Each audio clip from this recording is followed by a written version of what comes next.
Bismillahirrahmanirrahim. Assalamualaikum warahmatullahi wabarakatuh. Nama saya Nurina Kurniasari Rahmawati. Di sini saya ingin mencoba mempresentasikan kembali yaitu tentang kelompok dengan ideologi puris. Kelompok ideologi puris ini dibagi menjadi dua bagian, yaitu humanis kuno dan pendidik progresif. Nah, untuk kedua kelompok ini menganut ideologi relatif absolut, yang mana menganggap matematika sebagai sesuatu yang benar dan pasti. Tapi kebenaran ini tergantung pada struktur dalam matematika, yaitu logika dan bukti. Kelompok humanis kuno ini mewakili kelas terdidik dan berbudaya, diantaranya dari keluarga ningrat atau bangsawan. Kelompok humanis kuno yaitu menganut ideologi relatif absolut terpisah. Nilai moral yang mendasari pandangan ini adalah nilai-nilai hukum yang disetujui oleh semua individu. Nilai-nilai ini mengandung kebenaran yang ditegakkan oleh dasar kebenaran dan kesepakatan bersama dari masyarakat. Tujuan dari pendidikan adalah untuk menghasilkan seseorang yang berpendidikan budaya dengan sebuah pengapresian budayanya dan kekuatan diskriminatif yang menyertainya. Kemudian tujuan pendidikan matematika menurut kelompok ini adalah penerapan para ahli lama pada matematika, yaitu dengan memperhatikan penyebaran ilmu matematika, budaya, dan nilai. Kelompok pendidik progresif menganut paham relatif absolut terhubung. Nilai moral yang mendasari pandangan ini adalah nilai kemanusiaan, seperti rasa peduli, tanggung jawab, dan lain-lain. Pengetahuan dipandang sebagai bawaan anak dan pengalaman sebagai pendorong untuk perkembangan pengetahuan bawaan tersebut. Sehingga tujuan pendidikan menurut pendidik progresif adalah untuk memperkenalkan kesadaran diri individu dengan mendorong pertumbuhan mereka lewat kreativitas, ekspresi diri, pengalaman yang luas sehingga memungkinkan mereka meraih kesuksesan. Sedangkan tujuan matematika dari pendidik progresif adalah untuk menyambung perkembangan dari pertumbuhan manusia secara menyeluruh untuk mengembangkan kreativitas anak dan pengembangan diri dalam pengalaman pembelajaran matematika.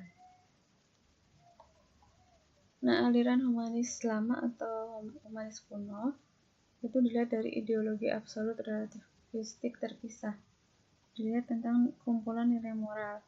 Jadi pada paham humanis kuno ini, nilai moral itu difokuskan pada hukum dan peraturan, serta pemusatan perhatian dan ditujukan pada pengetahuan. Nah, penalaran moral ini didasarkan pada kebenaran, kejujuran, keadilan buta, aplikasi keadilan dari kejujuran hukum untuk segala hal, tanpa memperhatikan permasalahan pribadi manusia dan keprihatinan.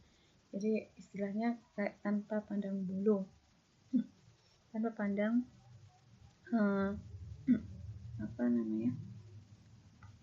tanpa pandang hal-hal yang mendasari atau hal-hal yang melatar belakangi. Nah, kemudian keputusan moral dihasilkan dari kebenaran, nilai-nilai hukum yang dapat disetujui oleh semua individu, mengubah atau menciptakan sebuah masyarakat yang dirancang untuk memiliki keadilan dan kebiasaan yang bermanfaat. Itu menurut Kochberg. Nilai-nilai ini dapat mengandung kebenaran sebelumnya. Jadi kebenaran itu ditegakkan atas dasar kebenaran yang sebelumnya, nilai dan kontrak sah masyarakat. Nah, menurut Gillian, nilai-nilai ini merupakan bagian dari pengertian kebudayaan maskulin karena memberikan kedudukan tinggi dalam kemutlakan, standar rasional, dan alasan yang murni, juga mendorong ke arah penolakan manusia dari unsur-unsur peradilan yang mengurangi kejujuran. Nah, moralitas kebenaran itu tadi disebut sebagai persamaan dan pemusatan pengertian keadilan. Ketika etos pertanggungjawaban mempercayakan pada konsep keadilan, pengakuan perbedaan sangat diperlukan. Bila terpisah dari ideologi ini juga mendorong ke arah penolakan kebijakan dan keputusan yang bermanfaat. Kemudian, secara epistemologis, dasar dari nilai-nilai ini terletak pada nalar, logika, dan rasionalan sebagaimana pengertian menetapkan, membandingkan, dan membenarkan pengetahuan.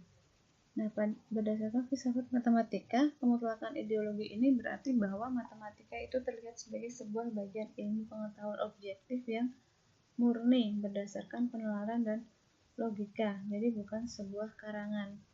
Jadi ilmu matematika ini benar-benar ilmu yang murni, bukan dikarang ya. Jadi benar-benar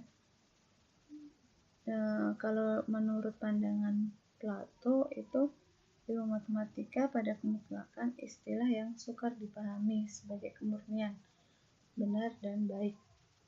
Tentang teori masyarakat, yaitu kedudukan dari humanis kuno ini sangat membangun dan hierarkis, sehingga kedudukan bertujuan untuk mempertahankan tradisi budaya yang telah ada dan struktur sosial yang berasosiasi. Penyokong tujuan ini adalah asumsi hierarkis yang tak diragukan lagi. Lapisan masyarakat, struktur yang menerima warisan dari masa lampau. Budaya kaum elit yang mencoba untuk mengatur masyarakat agar rakyat biasa tidak memiliki keadilan yang sama. Kemudian dilihat dari teori anak, seperti sebuah pandangan yang melihat bahwa jadi dalam pandangan dari kaum humanis kuno ini, anak-anak itu diibaratkan sebagai malaikat yang jatuh atau ember yang kosong. Jadi mereka masih murni. Jadi mereka bisa dibentuk karakternya dengan kita membangun karakter yang baik pada anak-anak. Kemudian dilihat dari tujuan pendidikannya. Pusat dari tujuan pendidikan untuk kaum humanis kuno ini adalah penyebaran pengetahuan murni dan budaya tinggi serta nilai yang menyertainya. Sehingga tujuan dari pendidikan adalah untuk menghasilkan seseorang yang berpendidikan dan berbudaya. Kemudian di sini kaum humanis tua sebagai relativis absolutis terpisah. William mengidentifikasi ahli lama yang menilai para ahli meneliti untuk diri mereka sendiri. Kemudian hanya subjek murni yang dianggap sebagai bahan yang tepat untuk dipelajari. Ilmu yang disarankan dan keterampilan penuntun semuanya cukup merendahkan. Selama pembangunan kembali pada kekuasaan Aristoteles dan orang-orang gereja, dunia terpelajar semakin menyusut, pengaruh Plato dan ide-ide novel lainnya tumbuh. Kutipan ini mengindikasi asal-usul dari nama ahli lama, meskipun pusat ide dari tradisi telah hampir selama 2000 tahun. Sekitar pertengahan abad terakhir, penyensor junior dari Gereja Kristen Oxford menghindari kelanjutan pegangan tradisi dalam penjelasannya tentang penelitian awal pada mahasiswa. Selanjutnya yaitu kaum humanis lama matematika. Pengetahuan murni termasuk matematika diklaim untuk memulai masyarakat yang memisahkan pekerjaan tangan dengan otak. Sekolah menengah Plato memasang tanda pada seluruh pintu yang melarang masuk siapapun yang belum mempelajari geometri. Banyak sekali ahli matematika yang telah menyatakan keelokan, keindahan, keselarasan, dan keseimbangan di dalam matematika. Seperti para ahli lama lainnya, keanekaragaman matematika memegang pandangan kaum elit sebagai orang yang dapat menyumbang kebudayaan tinggi. Kemudian tujuan matematika dan ideologi humanis kuno. Tujuan pendidikan matematika yaitu yang pertama untuk penerapan para ahli lama pada matematika. Kemudian untuk menyebarkan matematika murni dengan perhatian pada struktur, tingkat konseptual, dan kekakuan subjek. Tujuannya adalah untuk mengajar matematika pada nilai intrinsiknya sebagai dasar bagian pusat warisan manusia dan penghargaan intelektual. Kemudian teori pengetahuan matematika sekolah. Matematika sekolah dimengerti sebagai kedisiplinan diri, sebuah kemurnian, struktur hierarkis, tumbuh penghidupan diri dari pengetahuan objektif. Atas nama hierarki, matematika semakin murni, kaku, dan abstrak. Teori ini dilengkapi dalam berbagai buku matematika dan skema, walaupun bergabung dengan sedikit perspektif murni lainnya. Kemudian teori pembelajaran matematika. Teori pembelajaran memperhatikan persepsi dan pengertian dalam arti luas, secara logika terstruktur oleh bagian pengetahuan matematika. dan bentuk pemikiran bergabung dengannya. Dari teori pengajaran matematika, peraturan guru menurut perspektif ini adalah sebagai pengajar dan penjelas, menghubungkan struktur matematika dengan penuh arti. Jadi guru harus mengilhami melalui sebuah pengantar pembangkit yang seharusnya memperkaya ilmu matematika dengan masalah tambahan dan kegiatan tambahan, menyesuaikan pada pendekatan struktur buku. Kemudian teori sumber pendidikan matematika. Ideologi puris cenderung melarang pandangan sumber-sumber yang tepat untuk sekolah matematika, buku dan bantuan tradisional untuk pembangunan matematika murni diakui, seperti penggaris dan jangka. Kalkulator elektronik dan komputer mungkin digunakan sebagai peralatan dalam matematika, tapi hanya pada siswa tingkat atas yang telah menguasai konsep dasar. Kemudian teori kemampuan matematika. Menurut pandangan ini, bakat matematika dan kecerdasan pikiran diwariskan, dan kebiasaan yang berhubungan dengan matematika dapat diidentifikasi dengan kecerdasan murni.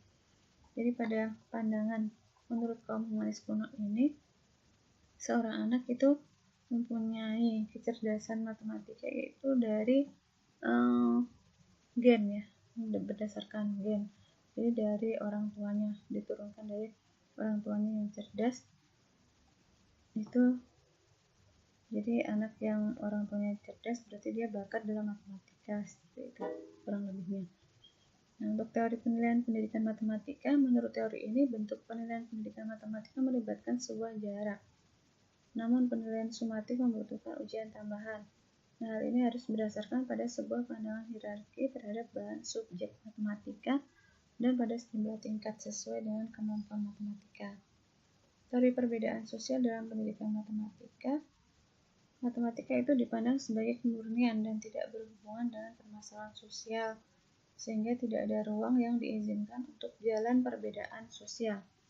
Matematika bersifat objektif dan mencoba memperlakukannya sebagai manusia untuk tujuan pendidikan meskipun bertujuan baik, menyetujui dasar dan kemurniannya. Nah, kemudian kritik yang didapat oleh pandangan kaum humanis kuno matematika ini yaitu yang pertama, kritik terhadap ideologi. Jadi pokok ideologi para ahli lama adalah menemukan sejumlah kecaman. Yang pertama, itu terdapat pandangan kemutlakan murni matematika yang menyangkal hubungan antara matematika murni dan penerapannya. Jadi dalam humanis kuno ini dikritik karena pandangan kemutlakan murni matematika itu tidak ada hubungan dengan penerapan matematikanya. Kemudian yang kedua, akademis Menara Gading dan perkumpulan kaum elit dari kedudukan ini secara moral tak sehat. Hal ini menantang bahwa matematika memiliki banyak keterlibatan di dalamnya atau tanggung jawab yang lebih luas lagi, yaitu masalah sosial. Jadi pada kaum humanis kuno ini memandang bahwa matematika itu tidak berhubungan dengan masalah sosial, sehingga itu ditentang atau dikritik, menuai kritikan. Kemudian yang ketiga ada asumsi yang tidak tepat dari pandangan tetap kemampuan manusia berhubungan dengan percontohan dan pandangan kaum elit tentang sifat dasar manusia dan masyarakat. Nah, yang kedua hasil pendidikan negatif. Yang pertama ada permasalahan yang membendung dari pandangan bahwa puncak kurikulum matematika. Kemudian kedua, matematika ditampilkan pada pelajar sebagai sesuatu yang objektif, tambahan, dingin, keras, dan terpencil. Yang ketiga, asumsi bahwa kemampuan matematika ditetapkan oleh keturunan. Jadi karena pandangan sekolah tadi kan bakat matematika itu diturunkan ya berdasarkan keturunan. Jadi ini mendapatkan kritik, yaitu merugikan bagi mereka yang tidak dijuluki sebagai berbakat matematika. Jadi menimbulkan suatu kritik. Kemudian yang kedua sekarang yaitu pendidik progresif. Nah, ideologi dari pendidik progresif ini adalah absolut relatif terhubung. Untuk nilai moralnya, nilai moral pendidikan ini merupakan nilai penghubung. Jadi etis, tanggung jawab bersandar pada konsep keadilan, pengenalan perbedaan dalam kebutuhan. Nilai-nilai ini terkait dengan hubungan manusia dan hubungan antar manusia. Dengan empati, jadi lebih menekankan pada empati, kepedulian, dan dimensi manusia.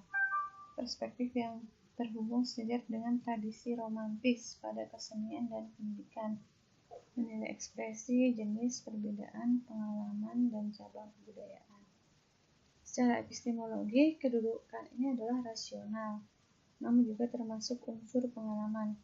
Dan sekarang ini, hal ini dapat dibedakan dalam penelitian Piaget dan Chomsky yang melihat logika matematika dan pengetahuan linguistik secara berturut-turut sebagai bawaan. Jadi, pengetahuan bahasa dan logika matematika itu sebagai bawaan ya. Tadi seperti yang pandangan kaum humanis kuno, yaitu berdasarkan keturunan, garis keturunan. Ada juga penganut aliran empirisme yang sependapat dengan epistemologi, sebagaimana dalam teori pengalaman Inggris, Dewey, dan tradisi maju dalam pendidikan. Pengalaman adalah sebuah pendorong utama untuk membentangkan pengetahuan bawaan anak. Jadi anak pengetahuan bawaan, kemudian nanti ditambah dengan pengalaman ya. Pengalaman nanti menghasilkan pengetahuan anaknya itu akan semakin berkembang, yaitu jika pengetahuan bawaan kemudian dia diberi sebuah pengalaman atau mempunyai sebuah pengalaman. Yang ketiga, tentang filsafat matematika. Filsafat matematika adalah absolut, melihat kebenaran matematika sebagai kemutlakan yang dapat dipercaya. Tapi hal ini adalah kemutlakan progresif, karena nilai yang benar melekat pada peran individu yang akan datang untuk mengetahui kebenaran ini. Kemudian manusia dipandang maju dan semakin dekat pada kebenaran matematika yang sempurna. Nah, teori anak pada pandangan ini adalah menganggap bahwa anak-anak itu seperti memiliki hak penuh sebagai individu dan membutuhkan asuhan, perlindungan, dan memperkaya pengalaman untuk memperbolehkan mereka berkembang dengan potensi maksimal mereka. Anak terlihat seperti orang yang tak bersalah dan bunga yang tumbuh. Oke, selanjutnya itu tentang teori masyarakat.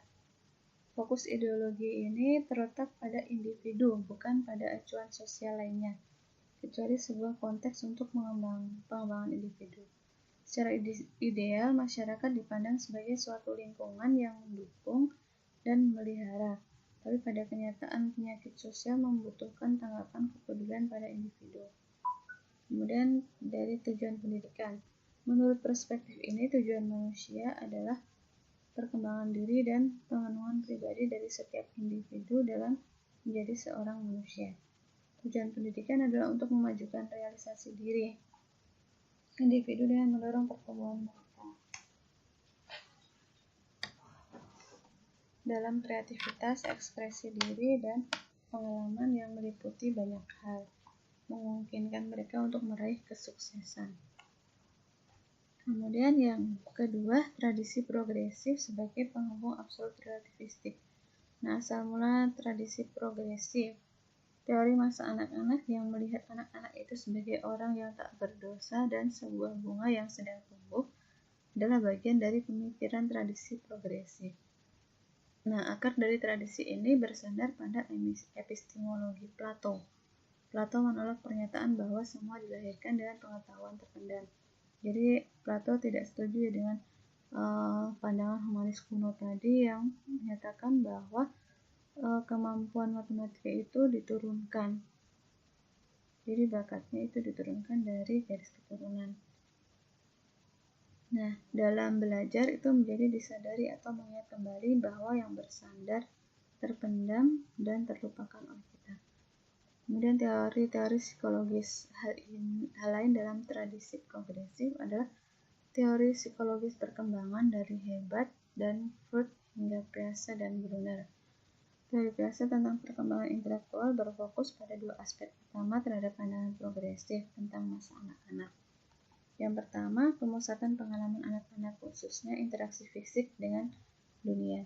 Yang kedua, perluasan logika pemikiran anak-anak yang berbeda dari orang dewasa. Kemudian, tradisi progresif dalam pendidikan.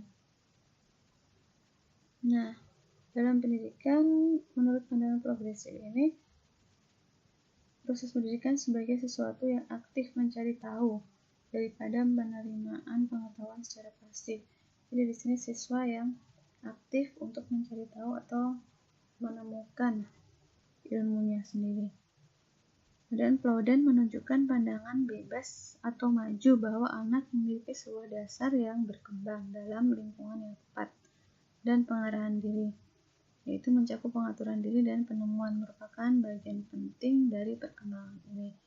Jadi kalau dalam tradisi progresif ini anak masih bisa dibentuk atau bisa diarahkan ya dengan arahan yang lebih tepat. Nah, pencegahan faktor yang lebih jauh dalam tradisi progresif adalah pandangan bahwa anak perlu dilindungi dari kerasnya kehidupan sehari-hari. Faktor-faktor pembatas yang melindungi anak-anak antara lain ketidaktentuan, keanehan misteri, kekerasan, pertanggungjawaban, ketidaksenangan, dan masalah sebaya. Jadi membatasi faktor-faktor ini untuk melindungi anak mengarah pada rutinitas permainan, keputusasaan, tanggung jawab pribadi, dan penghindaran dari ketidakcocokan dalam permasalahan. Kemudian pernyataan eksplisit ideologi progresif. Sebuah pernyataan eksplisit tentang ideologi progresif pendidikan, pelafalan sebagai sekumpulan asumsi tentang anak-anak, pembelajaran dan pengetahuan menekankan keingintahuan, pembelajaran aktif, percontohan perkembangan, dan pengetahuan subjektif adalah karena ancaman untuk tradisi sekolah dasar. Jadi pendidik maju dengan kuat dan sering menolak dengan emosi tradisi sekolah dasar oleh pelatih industri. Hal ini dicirikan sebagai waktu mengajar, membaca tabel, pembacaan mekanika sepanjang kelas, jam pelajaran yang kaku, dan keheningan bel, buku yang sama untuk setiap anak. Jadi pada pandangan progresif, pendidik progresif ini mendapatkan kecaman tentang yang ada pada sekolah dasar, yaitu tentang waktu mengajar, kemudian buku yang sama, yang bukunya monoton, mungkin sama dari tahun ke tahun, tidak berbeda. Kemudian jam pelajaran yang tidak menghidupkan suasana, mungkin tidak menghidupkan suasana kelas. Nah, untuk yang ke-8, tradisi progresif dalam pendidikan matematika, yaitu ketentuan dari sebuah lingkungan terstruktur yang tepat dan pengalaman dalam mempelajari matematika. Kemudian pengembangan penyelidikan sendiri dan aktif dalam matematika oleh anak. Jadi menurut pandangan pendidik progresif ini, pengalaman itu perlu diberikan dalam mempelajari matematika. Kemudian anak juga harus aktif mencari pengetahuannya sendiri. Kemudian sebagai orang tua, kita juga harus peduli terhadap perasaan anak, memberikan motivasi terhadap anak dan sikap, dan melindungi anak dari aspek negatif.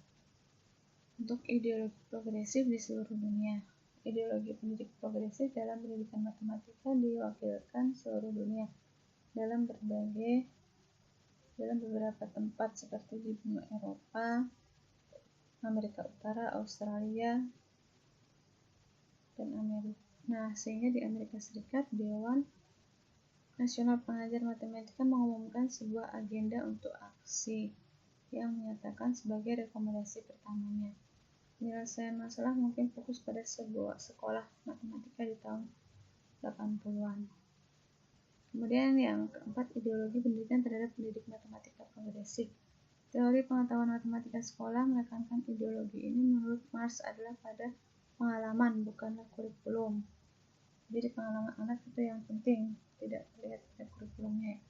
Matematika hanya sebuah bagian dari keseluruhan kurikulum, sehingga anak memastikan penggunaan matematika dalam kurikulum juga bernilai sebagai bagian dari matematika sekolah. Tujuan pendidikan matematika dari pendidik progresif adalah untuk menyumbang perkembangan menyeluruh dari pertumbuhan manusia. Kemudian teori kemampuan matematis itu adalah individualisme. Pusat asumsi hal ini adalah adanya pembawaan perbedaan penurunan kemampuan matematika cenderung ke arah perkembangan dasar individu yang berbeda. Jadi tidak hanya melihat pada kemampuan bawaan, tetapi lebih melihat pada pengalaman atau perkembangan anak. Jadi matematika itu bisa diberikan dengan memberikan pengalaman yang baru pada anak. Jadi tidak dilihat secara garis keturunan atau secara bawaan. Teori pembelajaran matematika. Nah, teori yang paling ditekuni oleh pendidik progresif adalah teori pembelajaran matematika. Hal ini melibatkan tanggapan aktif siswa terhadap lingkungan. Kemudian teori mengajar matematika. Mengajar matematika menurut perspektif ini mengandung dorongan mempermudah dan susunan lingkungan berstruktur secara hati-hati.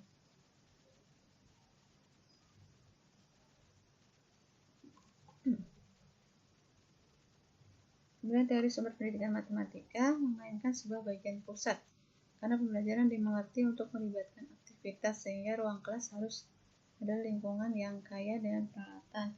Jadi dalam pandangan pendidik progresif ini, lingkungan itu harus mendukung kegiatan pembelajaran anak. Teori asesmen pembelajaran. Nah, teori asesmen itu bahwa dasar tidak resmi atau dasar kriteria asesmen guru terhadap penghargaan positif dalam menghindari kegagalan dan penjulukan kreasi pada anak sebagai kesalahan. Jadi anak jangan diberi kata-kata negatif, tetapi dia harus diberi motivasi. Jadi meskipun anak melakukan kesalahan tidak perlu ditunjukkan, tetapi anak dimotivasi untuk melakukan yang lebih baik lagi. Nah, ada kritik terhadap pandangan ini adalah yang pertama tentang teori pendidikan matematika sekolah. Itu sebuah pertentangan dalam pandangan ini bahwa timbul dari antara sebuah pandangan kemutlakan matematika dari teori pemusatan anak dalam matematika sekolah dan pendidikan yang diterima di sekolah. Lebih lanjutnya, jika pengalaman belajar tidak dibagi ke dalam wilayah subjek. Kemudian yang kedua, teori pengajaran matematika. Teori pengajaran tidaklah cukup menekankan peran guru.